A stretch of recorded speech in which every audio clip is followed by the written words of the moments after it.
Oi, aqui é o professor Jairo, responsável pela disciplina de Linguagens e Técnicas de Programação.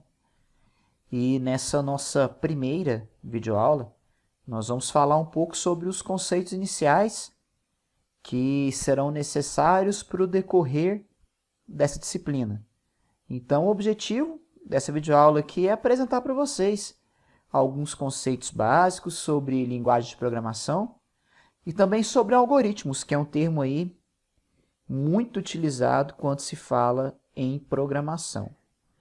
Eu não sei se todos vocês tiveram a oportunidade de olhar a ementa da disciplina, olhar o nosso plano da disciplina, que está postado no ambiente virtual, mas lá fala que o objetivo da disciplina de Linguagens e Técnicas de Programação é apresentar para vocês a possibilidade de resolver problemas utilizando a programação, utilizando o computador como um auxílio aliado ao raciocínio lógico-matemático. Essa é a ideia principal da disciplina. E falando nessa questão de utilizar o computador como ferramenta de auxílio, usar a programação como auxílio, acredito que todos vocês devem concordar comigo que hoje isso é bem básico. A maioria das áreas profissionais hoje são bem dependentes da questão da utilização de computadores.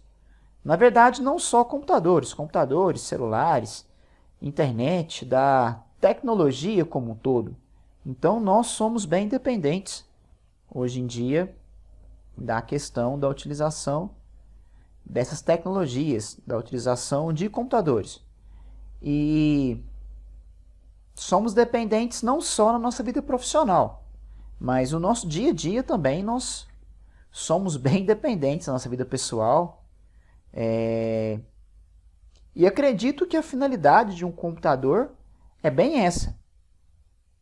Vem dessa questão do auxílio, de auxiliar as nossas tarefas, de agilizar as atividades do nosso dia a dia, seja essas atividades no meio profissional, como nós falamos, mas no meio acadêmico, no meio pessoal, no meio científico, mas uma ferramenta para nos auxiliar para a resolução de problemas.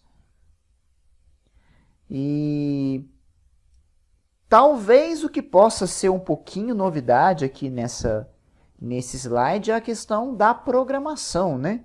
Utilizar a programação como auxílio, não só os computadores, mas utilizar a programação como ferramenta. Talvez nem tanto isso é novidade, porque se o computador tem toda essa capacidade de resolver problemas, de manipular informações, a programação nada mais é que uma lista de atividades, uma lista de tarefas, de instruções que devem ser seguidas para que a gente possa resolver um problema. Então, programar é construir essa lista de instruções, a sequência de instruções para resolver um problema. Porque fala-se muito do computador resolver problema, mas o computador sozinho, ele não resolve nenhum problema. O que resolve um problema são as ações que o computador executa. E essas ações, elas são programadas. Então, elas devem ser corretamente programadas para que um problema possa ser resolvido corretamente. Esse é o programar. É a gente criar uma lista de instruções, criar um algoritmo que seja capaz de receber um conjunto de informações de entrada, um conjunto de dados de entrada, processar esses dados, realizar operações com esses dados, com o objetivo de disponibilizar o resultado, de apresentar um conjunto de informações na saída desse programa.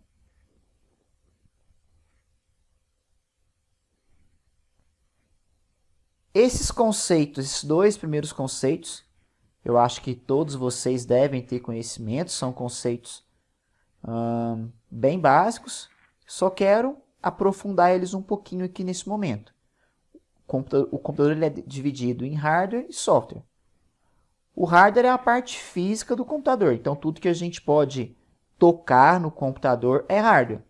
Então, hardware são as peças, os periféricos, impressora, teclado, mouse, o HD interno do computador, um pente de memória RAM. Tudo isso é hardware, tudo isso é a parte física. E por outro lado temos o software, que é a parte lógica, que aí seriam os dados que são armazenados no computador, que são armazenados no HD do computador. Então, os dados em si, o sistema operacional, que é o que permite que o computador funcione, os programas que nós utilizamos, tudo isso é software. Eu acho que esses conceitos aqui são bem comuns de serem estudados, só quero dividir o conceito de software aqui em 3 partes, em 3 tipos de softwares diferentes. O primeiro deles é o sistema operacional, que é o principal software do computador.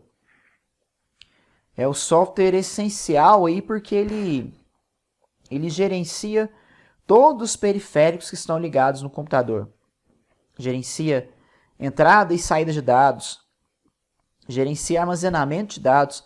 Resumidamente, ele faz toda essa comunicação entre o hardware, que é a parte física, e todos os outros softwares que estão instalados no sistema operacional. Os principais exemplos aí de sistemas operacionais são o Windows, que é o mais utilizado, mas o Linux, o Unix, temos outros exemplos aí de sistemas operacionais. O próprio Android é um sistema operacional para celular. Temos aí depois o software aplicativo, que aí já são os programas que a gente, enquanto usuário, utiliza para as nossas tarefas, para as nossas atividades do dia a dia. Então, são softwares aí que não são essenciais para o computador funcionar, mas eles têm como missão auxiliar nós, usuários, com algumas tarefas específicas do dia a dia. Então, temos exemplos aí diversos, mas exemplos comuns aí como o Word, que é um editor de texto, o Excel, que é uma planilha eletrônica, o PowerPoint, navegadores de internet aí como Google Chrome, Mozilla Firefox, todos são softwares aplicativos com essa função aí de, no caso dos navegadores de internet, com essa função de proporcionar a nós a navegação no ambiente de internet. E por último, nós temos aí os softwares de linguagem de programação, que acaba que são o nosso objeto de estudo principal aqui na nossa disciplina, que são os softwares que a gente vai utilizar, softwares que são utilizados para criação, para desenvolvimento de programas. Então, é um tipo de software específico no qual um operador, um programador, ele vai desenvolver, vai escrever um programa em uma linguagem de programação para atender um determinado problema, aí, uma necessidade que foi levantada. Então, nós temos aí linguagens de programação, como o Java, como o C, como o PHP, e nós temos os softwares que vão manipular essas linguagens, que são os softwares que vão, através dessas linguagens, vão criar programas. Aí nós temos como exemplos desses softwares de linguagens de programação, alguns exemplos aí, o NetBeans, o CodeBlocks, o Eclipse. Então, são softwares diversos aí que possibilitam desenvolver um programa utilizando uma linguagem de programação. Quando se fala em softwares de linguagem de programação, é um sinônimo que se vê na literatura, é uma IDE. Vocês podem ver na literatura aí esse termo IDE, que quer dizer aí um ambiente de desenvolvimento integrado.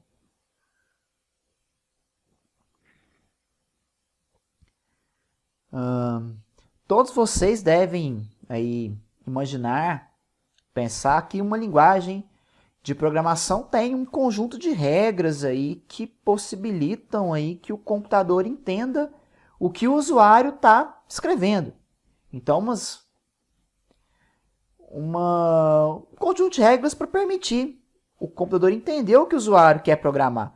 Porque, na verdade, o computador não entende um português, um inglês, ele entende uma linguagem própria.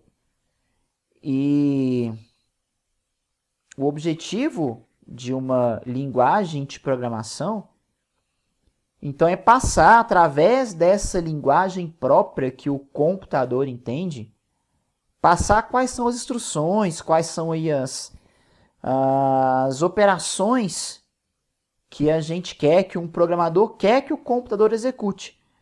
Então, o objetivo é transmitir essas operações segundo umas regras, segundo uma gramática própria, segundo uma sintaxe. Talvez uma sintaxe seria um termo mais apropriado para isso. Então,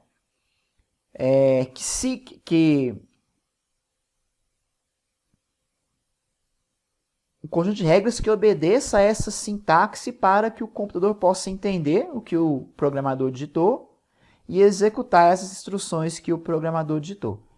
Esse código, esse programa criado e digitado pelo programador, ele tem que seguir obrigatoriamente uma estrutura sintática e uma estrutura semântica. A estrutura sintática, na verdade, tem a ver com quais são as palavras, quais são os símbolos que a linguagem reconhece.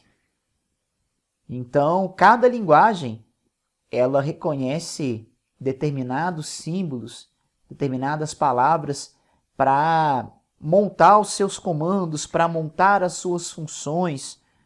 Então, a estrutura sintática tem a ver com isso, com quais são as palavras, quais são os comandos, quais são as funções que a minha linguagem vai reconhecer. As linguagens, elas podem trabalhar com sintaxe diferente, com uma estrutura sintática diferente.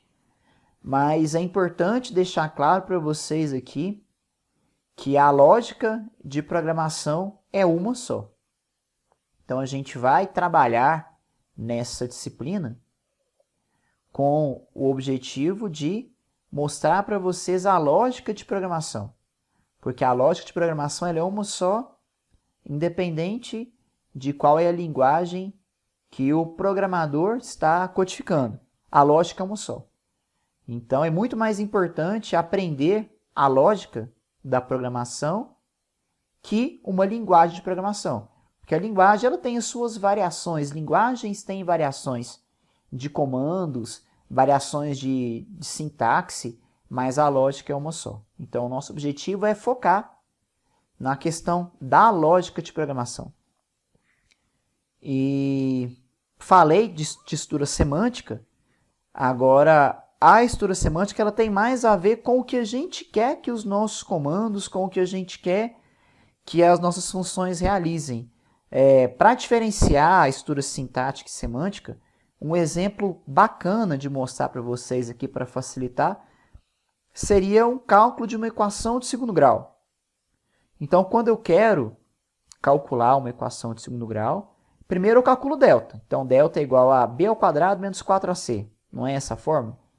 Se eu digitei meu comando errado lá, eu quero programar para calcular o delta. Delta é igual a b ao quadrado menos 4ac. Eu digitei no meu programa, delta ao quadrado é igual a... delta é igual a b ao quadrado, 4ac. Eu esqueci de colocar o símbolo da subtração. Meu programa vai dar um erro. Por quê? Ele vai dar um erro sintático porque faltou um símbolo, no caso, o símbolo da subtração. Escrevi o comando errado. Isso é um erro sintático. Agora, por outro lado, um erro semântico não é que eu digitei uma coisa errada. Se eu tentei calcular, eu calculei o delta e depois fui calcular a minha raiz x. Então eu coloquei lá que x é menos b mais raiz de delta dividido por 2a. A forma para calcular uma das minhas duas raízes. Se no meu programa, cheguei no meu programa, o meu a vale 0. Então, como x é menos b mais raiz de delta sobre 2a e a vale 0, eu vou acarretar uma divisão por 0. Eu não posso dividir por 0. Causar uma divisão por 0 quer dizer causar um erro semântico no meu programa. Porque um erro semântico é um erro no meu código, na estrutura do meu código. Enquanto meu erro sintático é um erro na estrutura, nos operadores, nos símbolos, nos comandos que eu digitei. Então, tem a diferença aí entre sintática e semântica, mas a programação ela deve seguir aí corretamente esse conjunto de regras sintáticas e semânticas para eu criar o meu código. Então, o processo aí de programar, eu vou criar um código-fonte, vou criar um programa, vou criar instruções, vou criar um algoritmo que eu quero que seja realizado, que eu quero que seja executado, e vou submeter esse meu programa a um processo de compilação ou um processo de interpretação para que esse meu código-fonte seja executado. Então, tem duas palavrinhas que eu também queria falar um pouquinho com vocês a respeito, que seria a compilação e a interpretação. Primeiro, sobre compilação. Compilar um programa é submeter o código que eu criei a uma verificação. Uma verificação em busca de algum erro nos meus comandos, algum erro de sintaxe, algum erro de semântica no meu código. Quando eu compilo meu programa, caso eu tenha aqui algum erro sintático, por exemplo, o meu compilador vai falar, olha só, o seu programa tem um erro na linha tal, é um erro de sintaxe. Então, compilar é submeter o meu programa a esse teste, para ver se eu tenho algum erro na minha codificação. Lógico que o meu programa vai detectar se eu tenho um erro sintático, por exemplo. Mas caso meu programa esteja todo digitado corretamente, com a estrutura sintática digitada corretamente, mas eu errei ali alguns símbolos, errei alguma operação, a minha compilação vai me mostrar que meu programa ele não tem erro sintático. Quer dizer que o meu programa vai funcionar de acordo com a função que eu quero que ele execute? Não quer dizer. Ele vai funcionar de acordo com o que o usuário digitou, com o que o usuário programou. A compilação verifica se eu tenho algum erro no meu código. Depois que eu compilo, caso eu não tenha nenhum erro, eu vou ter como resultado da compilação um arquivinho executável, que vai permitir que o meu programa seja executado. Agora, se o meu programador codificou algum comando errado, pode ser que o meu programa não funcione corretamente. Mas depois que eu compilo, eu vou ter um programa executável que vai permitir a execução do programa da maneira que o meu usuário codificou. E a interpretação, ela é um processo bem similar à compilação. A diferença é só que a compilação ela gera um arquivo executável, enquanto a interpretação ela não gera. O programa vai ser interpretado e a partir daí vai poder ser executado. A diferença é que eu não vou gerar esse arquivo executável, mas esse processo de verificação de erros, ele ocorre da mesma maneira.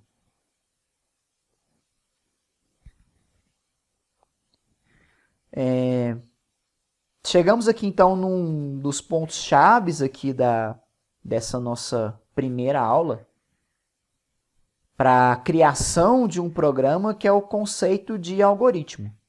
Um algoritmo ele é uma sequência ordenada de passos, aí, de ações que devem ser executadas para eu realizar uma tarefa, para eu atender um objetivo determinado. Um algoritmo ele deve determinar exatamente quais são as ações que o meu programa, que o meu computador deve executar para resolver um problema. Posso fazer uma comparação de um algoritmo como um manual, que vem quando a gente compra um determinado equipamento, para como é o funcionamento desse equipamento. Um manual de montagem de um móvel, então um passo a passo de como montar um móvel. Uma receita para você preparar um prato culinário. Então, um passo a passo para que eu possa alcançar um objetivo bem definido. Vale a pena falar, eu coloquei no slide aí que é uma sequência finita, porque um algoritmo ele é um conjunto aí ordenado de passos finitos para resolver um problema. Ou seja, todo algoritmo tem que ter determinado um início e um fim. É um planejamento aí teórico, bem teórico, só teórico, mas que vai ser depois transformado em um programa num próximo momento. É interessante falar também que um algoritmo ele deve ser composto aí por ações simples, porque a gente até pega, por exemplo, a questão da montagem de um móvel. Os passos são bem simples para a montagem de um móvel. Ele deve, sei lá, pegue o parafuso tal e encaixe na prateleira tal do lado esquerdo. Então são ações simples, nunca ações complexas. Nunca vai ser monte a primeira prateleira, não.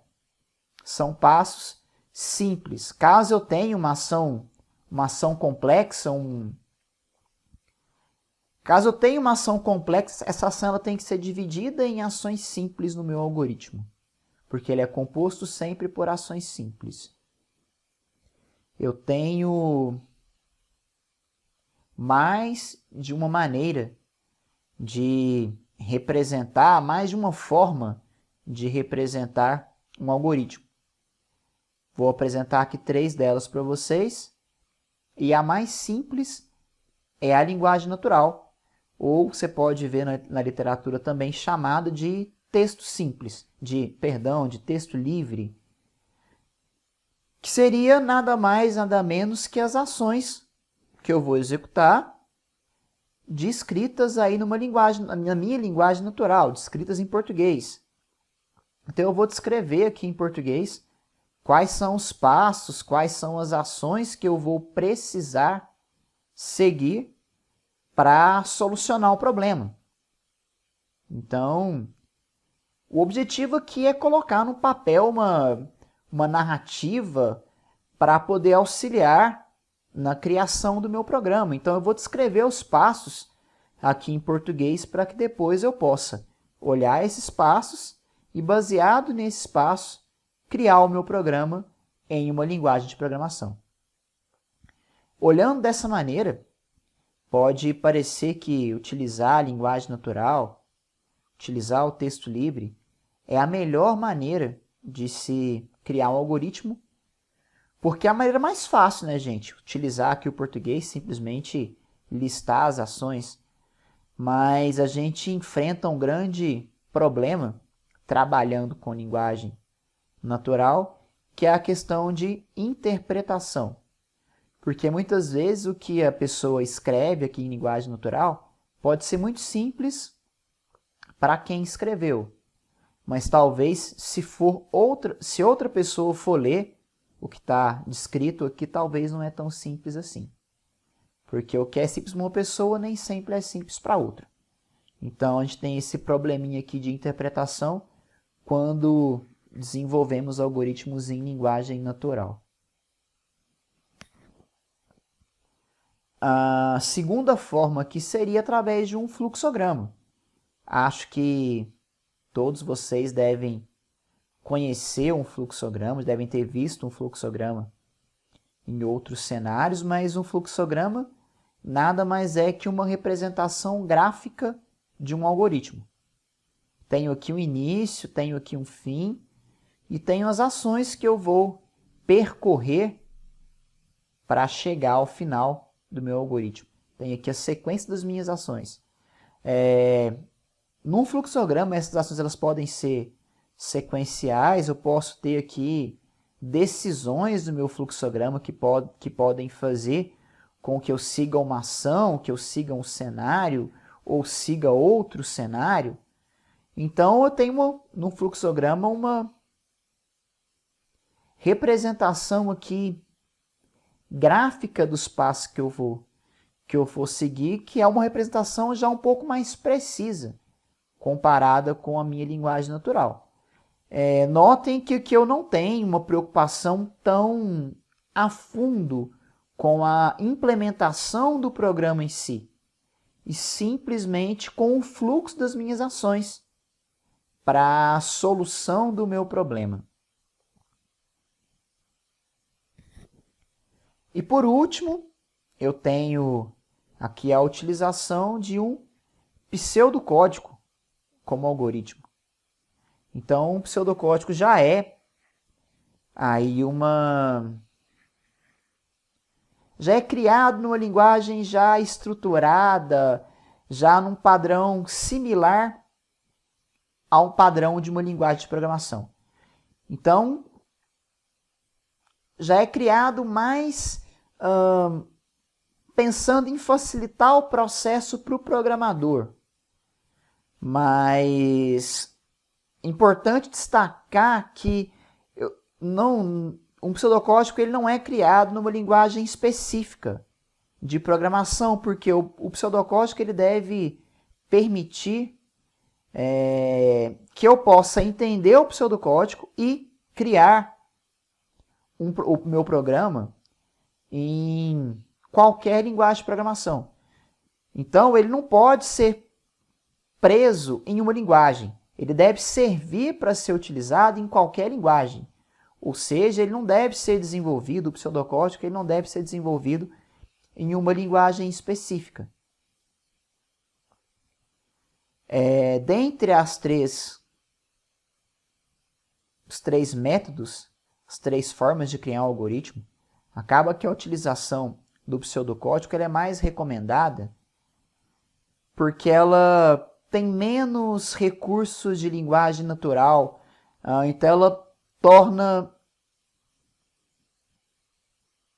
mais difícil eu passar por erros de interpretação, porque ela tem mais recursos já voltados à programação. Eu já tenho aqui utilização de variáveis, já tenho aqui palavras reservadas, comandos relacionados à atribuição, à decisão, à repetição. Então, assuntos que a gente vai ver um pouco mais para frente no nosso curso, mas é mais recomendado por ela ser mais próxima da programação em si que os dois métodos que eu mostrei anteriormente. Notem que eu coloquei aqui basicamente nos 3 slides um processo de soma de 2 números. Então, em linguagem natural, eu informei o primeiro número, informei o segundo, somei os dois e mostrei o resultado da soma.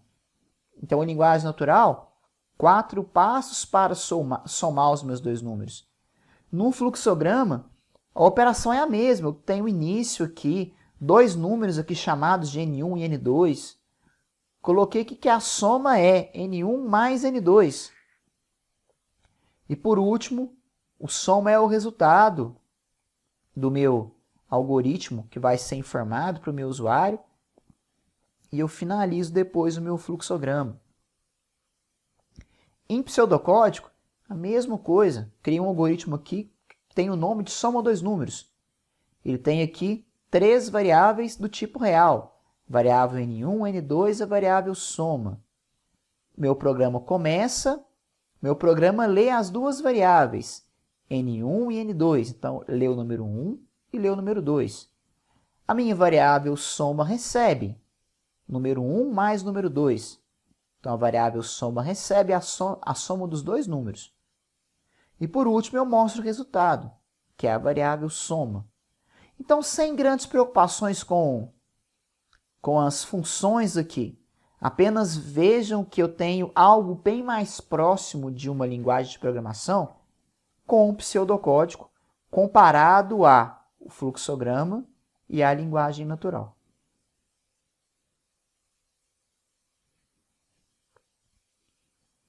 Então, partindo aqui do conceito que eu tenho já um algoritmo para a solução de um problema, meu próximo passo é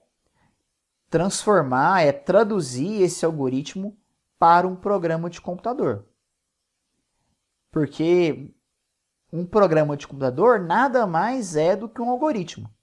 Eu peguei um algoritmo que foi projetado e, com base nesse algoritmo, eu codifiquei o meu algoritmo de uma maneira que as ações do meu algoritmo possam agora ser entendidas por um computador.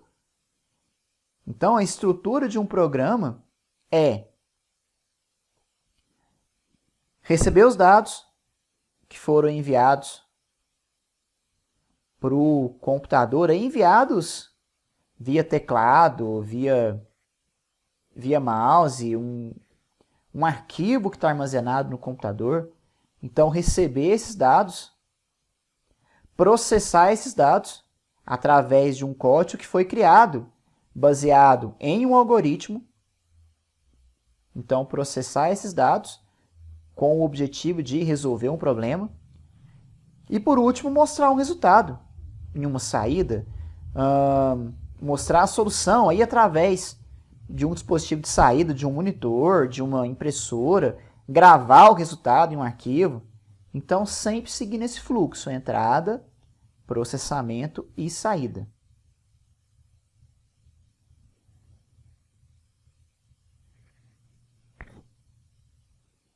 Então, pessoal, essa nossa primeira videoaula foi bem teórica, não é o que vai ser seguido na nossa disciplina, a gente tende a ver muita programação na prática, mas o objetivo dessa primeira videoaula era mostrar para vocês aqui, futuros professores de matemática, como é essa possibilidade de utilizar o computador com o objetivo de criar um programa, de criar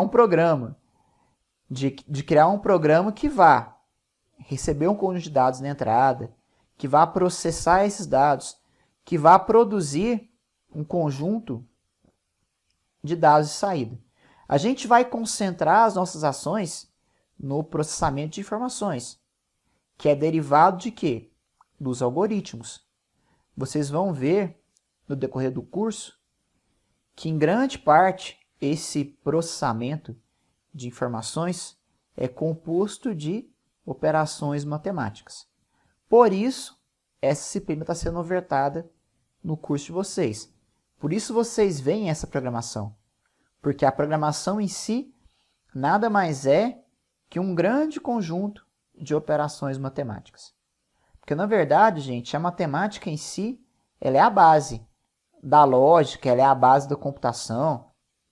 Por isso que, não sei se vocês já ouviram falar, mas todo mundo fala aí para quem vai fazer um curso de computação, processamento de dados aí anteriormente, hoje ciência da computação, sistema de informação. Todo mundo fala para alunos que querem fazer um curso relacionado à informática, relacionado à computação, que se você não gosta de matemática, não tem como fazer um curso de informática, um curso de programação. Porque a matemática ela é a base da lógica, ela é a base da computação. Então, por isso, a gente vai mostrar aqui a programação para vocês, para que vocês possam ter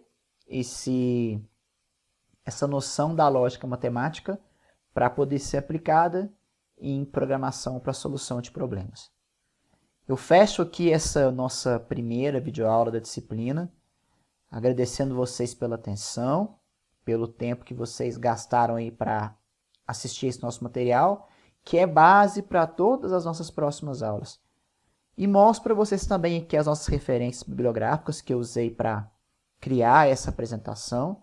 E são as referências que estão para vocês postadas no Moodle como referências básicas para a nossa disciplina. Ok? Muito obrigado pela atenção.